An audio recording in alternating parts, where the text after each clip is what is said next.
Hello bachcho, let's see this question. The question says, questions given below consist of two statements each printed as statement 1 and statement 2. While answering these questions, you are required to choose any one of the following four responses. And these are the statement 1 says, anhydrous AlCl3 is covalent while hydrated AlCl3 is ionic. And statement 2 says, in water, AlCl3 is present as Al3 plus and Cl minus ion. So यहाँ पे हमें दो statement दी गई है और हमें इन statement को देख के फिर बताना है कि कौन सा यहाँ पे रिस्पॉन्स करेक्ट होगा.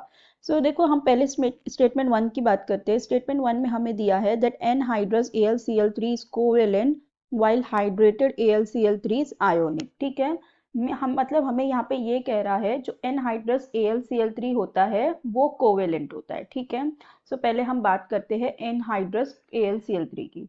अब एनहाइड्रस AlCl3 में क्या होता है, यहाँ पे मॉइस्चर पानी नहीं होता, यहाँ पे क्या होगा AlCl3.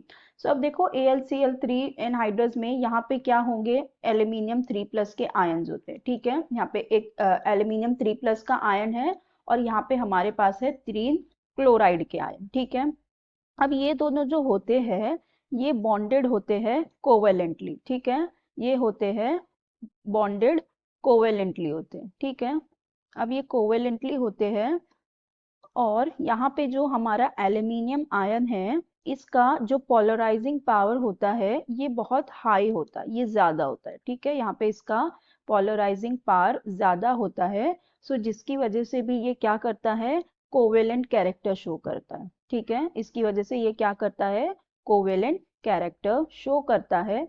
इसलिए जो हमारा एनहाइड्रस AlCl3 है ये एक कोवेलेंट कंपाउंड होता है, ये एक कोवेलेंट कंपाउंड होता है. ठीक है, अब बात करें अगर हम हाइड्रेटेड AlCl3 की. हाइड्रेटेड AlCl3 में क्या होता है, हाइड्रेटेड AlCl3. अब हाइड्रेटेड AlCl3 में होता क्या है, जो AlCl3 होता है हमारा वो किस तरह से होगा, ये होता है Al, अगर हम इसे देखें पानी में होगा क्योंकि अब हाइड्रेटेड है ना, तो ये इस तरह से होगा Al H2O6 NCl3 माइनस. ठीक है, तो अब देखो अगर हम इसको देखें तो ये किस तरह से होगा, ये यहाँ पे पॉजिटिव होगा, ये क्लोराइड आयन नेगेटिव में होंगे और यहाँ पे ये पॉजिटिव होगा. अगर हम इन्हें आयंस के फॉर्म में देखें तो अगर यहाँ पे आयंस दिख रहा है तो इसका मतलब क्या होगा, ये आयोनिक ही होगा ना. अगर यहाँ पे अगर हम देखें तो ये पॉजिटिव अगर हमें आयन फॉर्म में देखें तो क्या मिलेगा, ये हमें प्लस के फॉर्म में मिलेगा और यहाँ पे 3 ऐसे क्लोराइड माइनस के आयन्स मिल जाएंगे. ठीक है, सो देखो अब यहाँ पे जो हमें सेकंड स्टेटमेंट दी हुई है. सो देखो ये फर्स्ट वाली स्टेटमेंट तो हमारी करेक्ट हो गई, ट्रू हो गई कि जो एनहाइड्रस AlCl3 है वो कोवेलेंट होता है और जो हाइड्रेटेड है वो आयोनिक होता है. ठीक है, अब जो सेकंड स्टेटमेंट है इसमें कह रहा है in water AlCl3 is present as aluminium 3+ and chlorine Cl minus ion. ठीक है, सो देखो अब होता क्या है, अगर हम वाटर में देखें सो जो ये AlCl3 है, AlCl3 इसकी क्या होती है, जो हाइड्रेशन एनर्जी होती है, ये हाइड्रेशन एनर्जी होती है ये बहुत ज्यादा होती है लैटिस एनर्जी के. ठीक है, लैटिस एनर्जी के या आयोनाइजेशन एनर्जी के कहो, क्या होती है, ज्यादा होती है.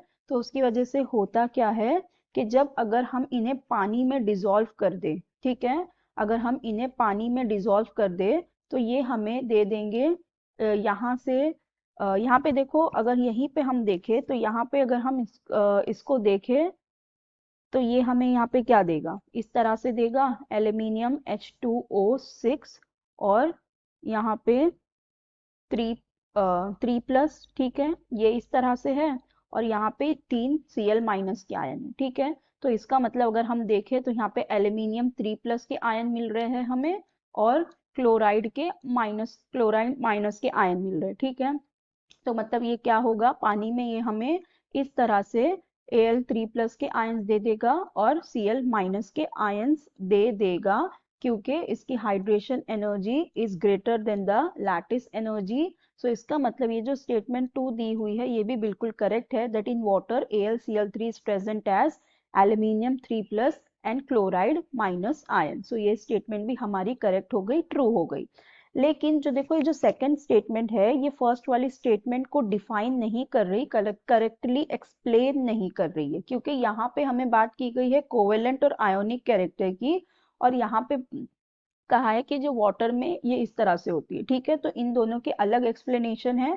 सो इसका मतलब जो सेकेंड वाली स्टेटमेंट है वो फर्स्ट को एक्सप्लेन नहीं कर रही, तो हम कह सकते हैं that statements both statements are true but statement 2 is not correct explanation of statement 1. So हमारा correct option हो जाएगा option B. So I hope you understood it well. Best of luck. Thank you.